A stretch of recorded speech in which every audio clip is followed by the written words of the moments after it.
Om Swastiastu. Kami dari kelompok 8 akan mempresentasikan materi tentang akuntansi sosial dan lingkungan tentang lingkungan bisnis di era perdagangan bebas. Sebelumnya, perkenalkan, nama saya Niwayan Intan Yuli Pratiwi, MPM 218. Baik, dalam materi ini ada pokok pembahasan. Yang pertama, lingkungan bisnis, yang kedua, perdagangan bebas, dan yang ketiga, lingkungan bisnis di era perdagangan bebas. Yang pertama ada lingkungan bisnis. Lingkungan bisnis adalah segala sesuatu yang mempengaruhi aktivitas bisnis dalam suatu lembaga organisasi atau perusahaan. Lingkungan bisnis merupakan keseluruhan hal-hal atau keadaan ekstern badan usaha atau industri yang mempengaruhi kegiatan, organisasi, atau kekuatan institusi di luar organisasi bisnis dapat mempengaruhi kinerja bisnis. Oleh karena itu, istilah lingkungan bisnis memiliki arti luas karena menunjukkan seluruh pengaruh eksternal terhadap organisasi. Selanjutnya ada klasifikasi lingkungan bisnis.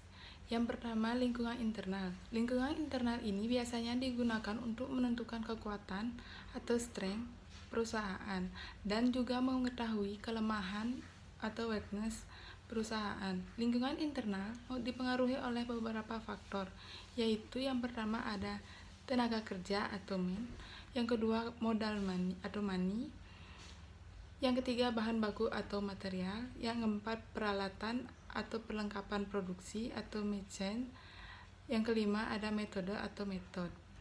Selanjutnya yang kedua ada lingkungan eksternal. Lingkungan eksternal adalah segala sesuatu di luar batas-batas organisasi atau perusahaan yang mungkin mempengaruhi organisasi atau perusahaan. Lingkungan eksternal dibagi menjadi dua, yaitu yang pertama lingkungan mikro, di mana perusahaan dapat melakukan aksi reaksi terhadap faktor-faktor penentu peluang dan juga ancaman dari luar negeri. Faktor-faktor yang mempengaruhi lingkungan mikro yaitu yang pertama ada pemerintah, pemegang saham, kreditor, pesaing, publik, perantara, pemasok, dan konsumen. Yang kedua ada lingkungan makro, di mana perusahaan hanya dapat merespon lingkungan di luar perusahaan. Faktor-faktor yang mempengaruhi lingkungan makro yaitu ada lingkungan ekonomi, lingkungan teknologi, lingkungan politik hukum, lingkungan sosial kultur, lingkungan global, lingkungan bisnis dan teknologi informasi. Selanjutnya yang ketiga ada jenis lingkungan bisnis. Lingkungan bisnis adalah segala sesuatu yang mempengaruhi aktivitas bisnis dalam suatu lembaga, organisasi, dan perusahaan.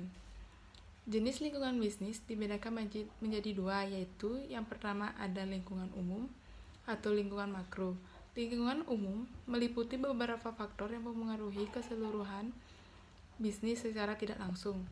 Faktor-faktor lingkungan umum menimbulkan dampak yang luas dan menyeluruh kepada semua perusahaan dalam suatu perekonomian.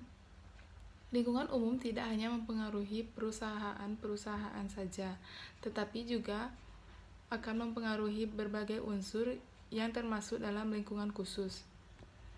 Yang kedua ada lingkungan khusus atau lingkungan mikro. Lingkungan khusus terdiri dari unsur-unsur dalam kegiatan sistem pasar yang mempengaruhi perusahaan. Beberapa unsur lingkungan khusus yaitu pemasok, pelanggan, perantara, pesaing, penyedia modal, dan tenaga kerja. Baik, selanjutnya akan dijelaskan oleh teman saya.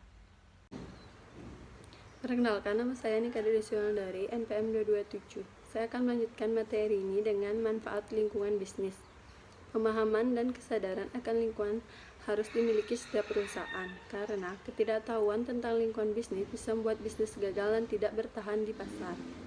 Pemahaman dan kesadaran yang tepat tentang lingkungan bisa membawa banyak manfaat bagi perusahaan, yaitu yang pertama, mengidentifikasi peluang dan mendapatkan keuntungan penggerak pertama, pengusaha yang mampu memahami dan memindai peluang lingkungan bisnis dengan cepat bisa mendapatkan manfaat maksimal. Yang kedua, ada mengidentifikasi ancaman dan sinyal peringatan dini. Pengusaha yang mampu memindai dan memahami lingkungan bisnis tepat waktu bisa dengan mudah menghadapi kendala atau kebijakan negatif. Penerapan tepat waktu dan lingkungan bisnis dan informasi kualitatif yang diperoleh pengusaha bisa menjadi sinyal peringatan yang bisa membantu perusahaan melakukan perubahan dalam bisnis. Yang ketiga, ada bermanfaat dalam mendeteksi dan berkaitan sumber daya. Pengusaha harus memasok barang ke pasar sesuai permintaan pasar. Untuk memasok output, mereka membuat input bahan baku dan sebagainya. Yang keempat, ada membantu menyesuaikan diri atau beradaptasi dengan perubahan yang cepat. Perusahaan yang terjadi kini berlangsung sangat cepat dan berdampak besar pada bisnis. Jadi, penting untuk memahami perubahan sedini mungkin dengan mengetahui lingkungan bisnis dan memindai dan memahami perubahan ini dengan pemindaian lingkungan. Yang kelima, ada membantu perencanaan dan penetapan kebijakan. Strategi atau rencana dan kebijakan utama dalam perusahaan bisa dibentuk dengan memperhatikan lingkungan bisnis, karena kebijakan dan strategi tersebut harus diimplementasikan di hadapan faktor lingkungan. Yang keenam, ada peningkatan dalam kinerja. Dengan memahami berkelanjutan terhadap lingkungan bisnis, perusahaan juga bisa dengan mudah meningkatkan kinerja dengan membuat perubahan dalam lingkungan internal yang sesuai dengan lingkungan eksternal. Perusahaan bisa makmur dan meningkatkan pasang pasar mereka. Selanjutnya yaitu pentingnya memahami lingkungan bisnis. Karena lingkungan memberikan dampak kepada kesuksesan, skala, visi hingga strategi pengembangan bisnis, maka memahami isu itu harus menjadi prioritas para pemimpin. Setelah mengetahui tentang efek positif dan negatif lingkungan yang ada, maka mereka bisa memproduksi strategi penting untuk mengontrol situasi yang bisa dan tidak bisa diprediksi. Berikut beberapa fakta mengenai lingkungan pada bisnis. Yang pertama, memungkinkan perusahaan untuk mengidentifikasi peluang bisnis. Yang kedua, ada memanfaatkan sumber daya dengan baik. Yang ketiga, ada menghadapi perubahan. Yang keempat, ada bantuan dan perencanaan. Yang kelima, ada pembantu bisnis untuk meningkatkan kinerja. Selanjutnya yaitu definisi perdagangan bebas.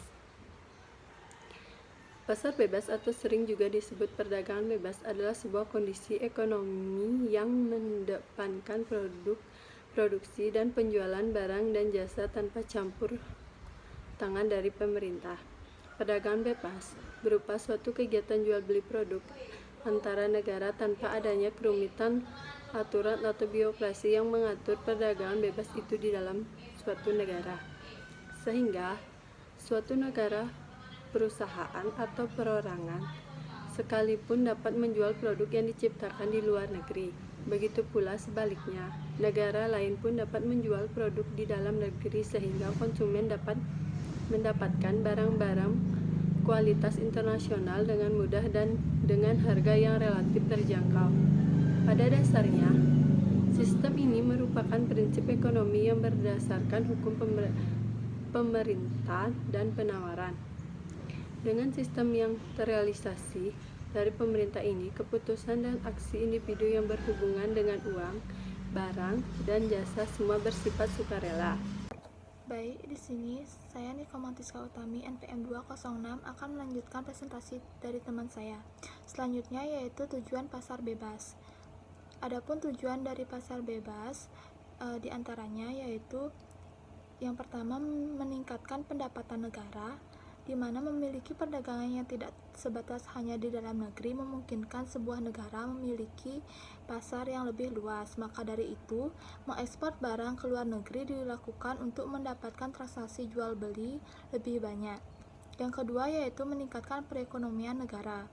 Dengan melakukan ekspor, negara tentu mendapatkan pasar yang lebih besar. Maka dari itu, perdagangan bebas merupakan kesempatan bagi para produsen dalam negeri untuk meningkatkan produksi dan kualitas barang mereka.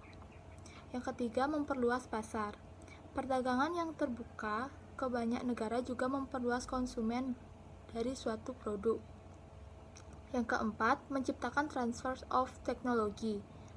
Transfer of technology bisa terjadi karena pasar bebas, karena teknologi dari negara maju lebih canggih dan melalui pasar bebas, negara berkembang bisa merasakan dan memanfaatkan kecanggihan dari teknologi tersebut. Yang kelima yaitu memenuhi kebutuhan dalam negeri.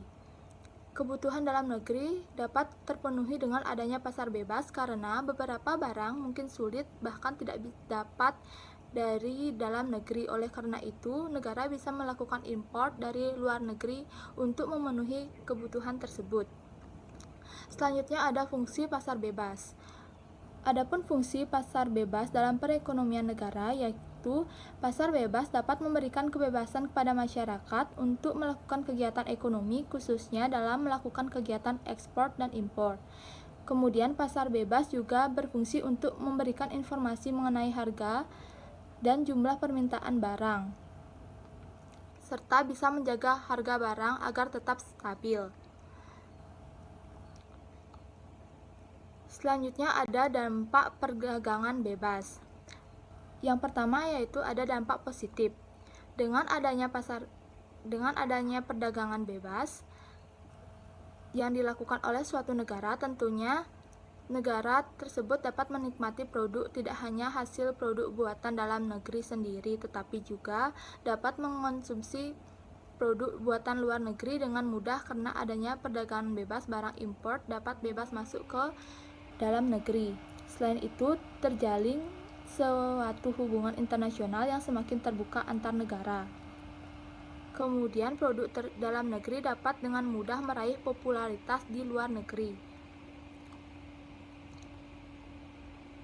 yang dapat meningkatkan devisa jika ekspor lebih besar dari impor. Selanjutnya ada dampak negatif. Tentunya selain dampak positif, tidak sedikit juga dampak negatif yang ditimbulkan akibat perdagangan bebas, yaitu selain menjadi orang yang konsumtif, terdapat barang-barang impor banyak pula pengangguran karena kalah bersaing terhadap produsen dari luar negeri. Kemudian banyak pabrik yang bangkrut karena tidak kuat dengan persaingan yang begitu ketat. Selain itu, larinya investor dikarenakan SDM etos kerja dalam negeri lemah dan devisa yang habis karena lebih banyak produk impor daripada ekspor. Kemudian negara yang belum berkembang akan menjadi sebuah kerugian karena selalu mengandalkan negara lain untuk terus mengimpor barang. Sebaliknya, hal ini akan menjadi keuntungan tersendiri bagi negara yang berkembang untuk terus menjual produknya sehingga produknya lebih diminati dan lebih populer di luar negeri. Adanya eksploitasi terhadap masyarakat ekonomi lemah oleh pihak kuat ekonominya menimbulkan terjadinya monopoli sehingga merugikan masyarakat dan dapat memunculkan kesenjangan ekonomi antar golongan ekonomi kuat dengan golongan ekonomi lemah. Sekian dari presentasi saya, akan dilanjutkan oleh teman saya. Perkenalkan, nama saya Nimade Yulan Prapitasari, NPM 1733121231. Saya akan melanjutkan presentasi tentang kelemahan pasar bebas. Pasar bebas atau perdagangan bebas mempunyai beberapa kekurangan yang berpotensi mengancam perekonomian suatu negara. Adapun kelemahan tersebut, yang pertama yaitu perusahaan yang lemah atau kecil akan menjadi semakin tereksploitasi oleh perusahaan yang lebih kuat. Yang kedua yaitu kegiatan monopoli perdagangan semakin rawan sehingga dapat membahayakan pihak perusahaan yang bergerak dalam bidang atau industri yang sama. Yang ketiga yaitu potensi kesenjangan ekonomi antar perusahaan yang kuat dan perusahaan yang lemah akan semakin besar.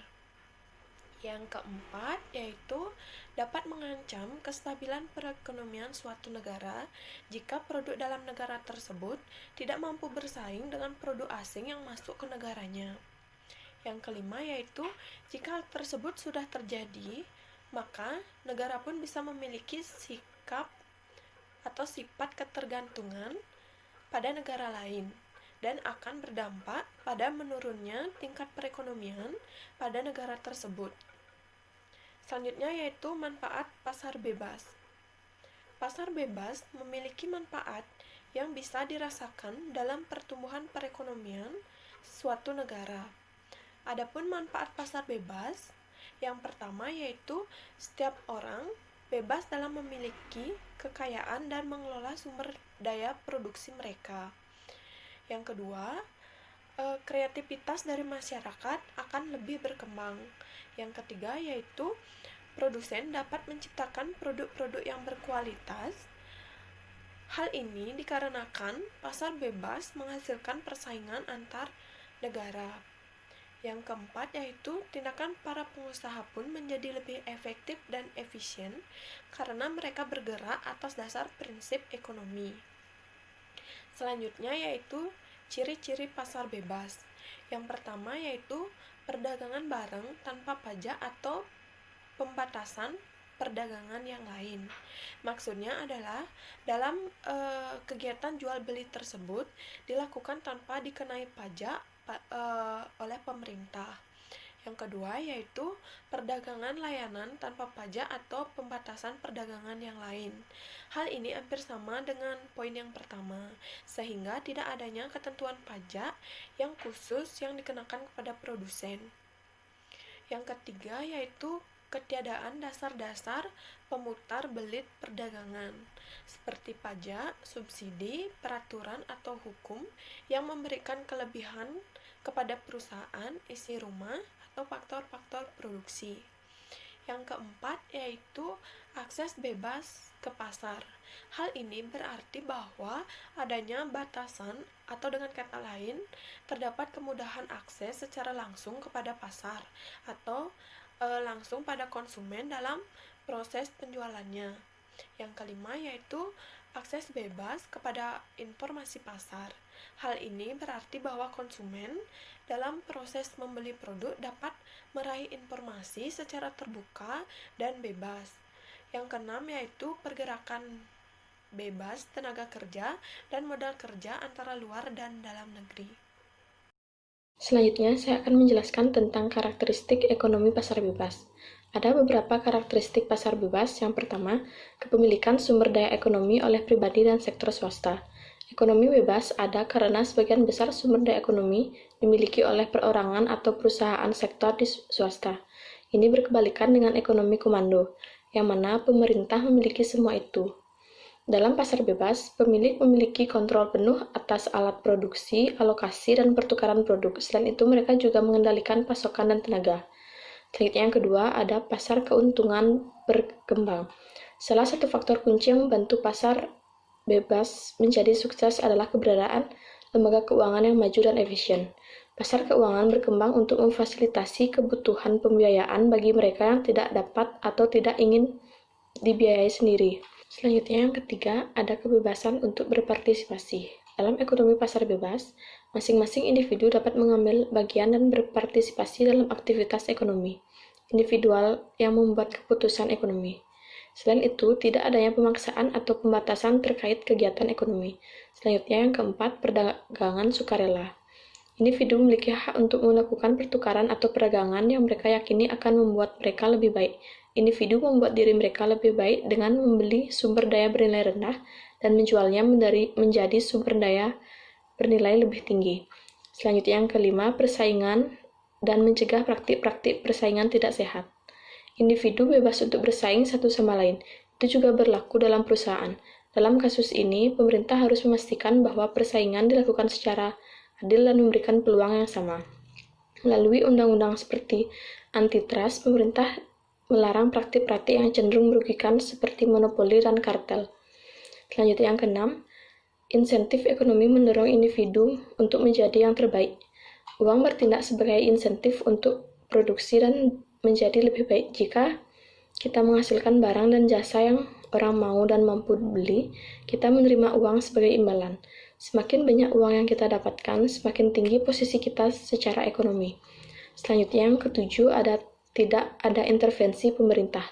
Dalam pasar bebas yang murni, peran pemerintah tidak ada. Untuk ekonomi yang mendekati pasar bebas, intervensi pemerintah hanya sebatas bahwa penegakan hak kepemilikan individu dilindungi oleh negara. Selain itu, pemerintah melarang praktik-praktik yang menghambat persaingan sehingga memberi kesempatan yang adil bagi semua perlakuan ekonomi. Selanjutnya, lingkungan bisnis dalam era perdagangan bebas. Era perdagangan bebas sebenarnya tidak merupakan tantangan bagi usaha-usaha kecil, tetapi juga merupakan tantangan yang cukup serius bagi usaha-usaha menengah dan usaha besar. Bila dibandingkan dengan usaha-usaha menengah dan besar, tantangan yang akan dihadapi oleh usaha kecil dalam era perdagangan bebas sebenarnya tidaklah seserius yang akan dihadapi oleh usaha menengah dan besar. Bahkan, era perdagangan bebas dapat mendorong terbukanya peluang bagi usaha-usaha kecil untuk berkembang secara sehat. Dalam era perdagangan bebas yang akan datang, praktek proteksi, korupsi, dan kolusi akan banyak ditentang. Hubungan pengusaha-pengusaha dalam praktek dunia di Indonesia akan semakin banyak digugat. Selain itu, mereka juga akan didorong untuk dapat menempuh langkah penggunaan sumber luar atau outsourcing dalam menyelenggarakan berbagai kegiatan operasionalnya. Perkembangan sebagaimana di ataslah yang mendorong terbukanya peluang bagi usaha kecil. Bila perdagangan bebas akan menyebabkan terbukanya peluang bagi usaha-usaha kecil untuk berkembang secara sehat, maka tantangan yang akan dihadapi oleh usaha kecil sebagian besar akan berasal dari lingkungan usaha kecil itu sendiri. Ciri-ciri umum yang dimiliki yaitu merupakan kelemahan pengorganisasian, kelemahan perencanaan, kelemahan pemasaran, serta kelemahan akuntansi. Kelemahan-kelemahan manajerial itulah yang akan menjadi tantangan utama usaha kecil. Sekian presentasi dari kelompok kami. Jika ada kesalahan dan kekurangan, mohon dimaafkan. Akhir kata, saya tutup dengan Paramesanti. Om Santi Santi Santi Om.